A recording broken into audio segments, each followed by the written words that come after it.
Imagine that you're a doctor and that your patient has just died on the operating table. Now you have the difficult task of telling the family the bad news.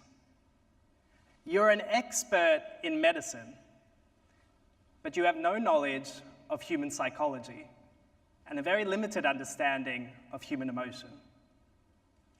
How do you think that conversation is going to play out? Well, you probably already know the answer. Badly. Medical schools in Australia and the UK have come to recognize something very profound, that being an expert alone is not enough.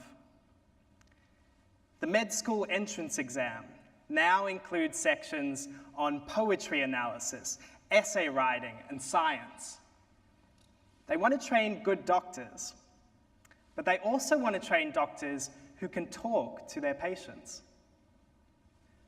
What they're doing is something we used to do in education all the time. They are training generalists. As opposed to an expert who understands only one field of knowledge, a generalist is someone with 2 or more areas of knowledge that interest them. And they use that knowledge to create, to invent, and to master all of them. Now, the most famous generalist of all time was a man named Leonardo da Vinci. Now, you may know da Vinci as a great painter. He's famous for the Mona Lisa. But what you might not know is that da Vinci was also a scientist, an engineer, and a medical researcher. You might ask something like, why was da Vinci such a good painter? The reason is because he knew the science behind art. He studied the mechanics of bone structure and the science of facial expressions. And that's what makes his Mona Lisa look so real to us. You might ask a second question.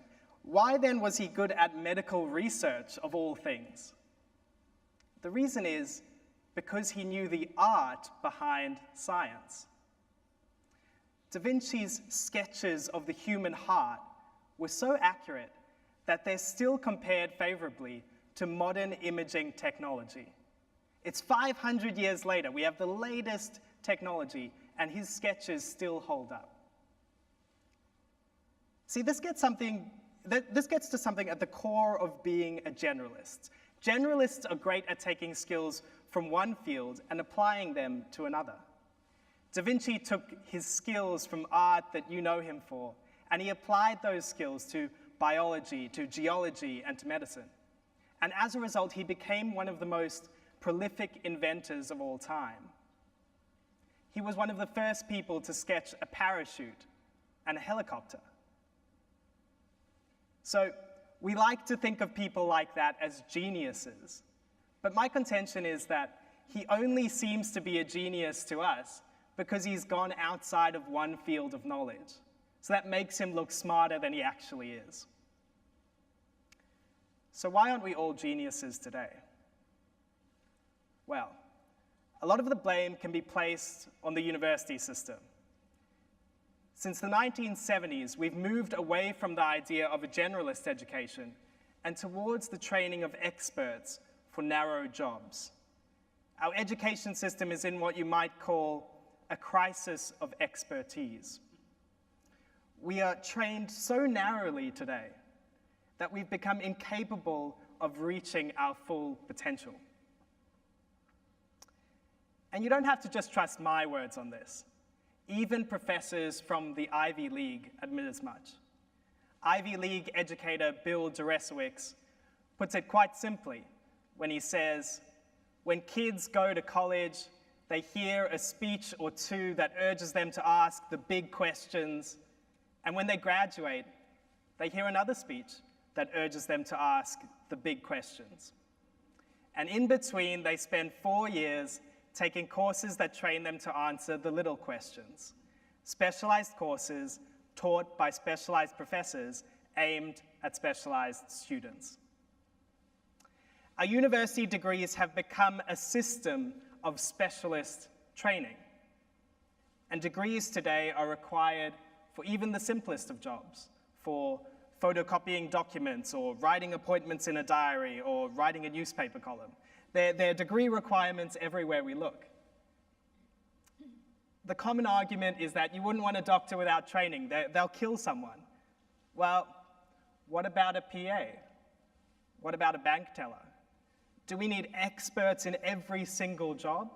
Or should we open up those jobs so that more people from different backgrounds have access to them? Over the last 30 years, degree requirements have spread to every single industry. So it used to be the case that a high school diploma was enough to get a job in banking. Now you need a bachelor's degree. Where a bachelor's degree was enough to get a job in research, now you need a master's. Where a master's was enough to get a job tutoring at a university, now you need a PhD. In 1973, only 28% of jobs in the US required a degree. Today, that number has more than doubled. So why does it matter?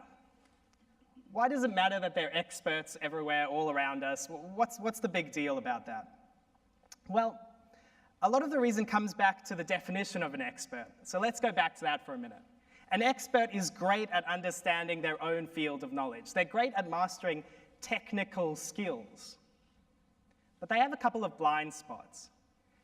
What they're not good at is understanding how their area of knowledge relates to other areas. And the second area is that because of that, they struggle with things like creativity and coming up with bold new ideas. The two are related. So let me explain the second point. As we've created more and more experts from our university systems, we've actually stopped inventing as much. You can look over the period of time as universities have boomed across the world, and what you see is that the rate of patenting new technologies has declined. We have more experts, but we're inventing less than we ever did before. Why is that? Well, part of the reason is what I've got into, that degree requirements and experience requirements have made it harder for young people to have access to these kind of creative, inventive, and innovative positions. There are barriers in the way to people these days that there never used to be. Where Einstein was most productive in his early 20s, over the last century, 93% of Nobel Prize winners were 30 and older. And that just keeps increasing. Every century it goes up by 5 or 6 years. And as universities have come about, that age gap is starting to increase. We're blocking out an entire generation from inventing anything new. But that's only part of the story. The second part is this. As experts have gone into invention, they've increasingly turned away from inventing anything new altogether and are increasingly recombining old technologies instead. People like to celebrate the smartphone, but the smartphone is actually a combination of existing technology, maps, the internet, and phones. Compare that to the light bulb, which was revolutionary in creating an entirely new industry. This is the biggest blind spot of experts. They tend to have an arrogance and an overconfidence in the existing way of doing things. And that makes them struggle when it comes to new technology a little bit. You can see it a lot of the time in Hollywood. So Hollywood used to produce dozens of original films every year. Now it mainly produces sequels. We've all seen too many comic book movies lately. The reason for that is that expert producers, armed with big data, have come up with this narrow formula for success. What the formula ignores, however, are breakthrough stories that defy expectations, the very kind of stories that we most want to see. That's what that kind of formula ignores. Our companies are making the same mistake. Companies like to think that they can hire an expert coder, psychologist, and designer, and that together that team of experts will create something new. The reality is that's not the case. A team of generalists will always outperform a team of experts when tasked with creating something new. They've done the studies on it, and they've given the same task of creating a new invention to the generalists and the experts, and the generalists come out on top every single time. The second blind spot is quite interesting. Experts struggle to understand how their area relates to other areas of knowledge. And you see this sometimes with professors who only understand their own discipline and who don't really want to go across the road to the other building and talk to someone else from a different discipline. So what happens there is that when they only understand their own area of knowledge, they start having repercussions into their own work. Let me give you an example. In 2014, Mark Zuckerberg was caught by surprise when he realized that social media platforms were not just for social media. They were also political platforms. That year, fake news and hate speech caused riots in Myanmar because of the text spread online through Facebook. In 2016, we saw the same problem prior to the US election when Russian propaganda infiltrated the platform. Zuckerberg admits something that I think we all should realize. An expert knowledge of coding is not enough to manage a social media platform. More is needed. Perhaps if our leaders were trained more broadly across many different areas of knowledge, they wouldn't fall victim so often to this kind of blind spot in their thinking.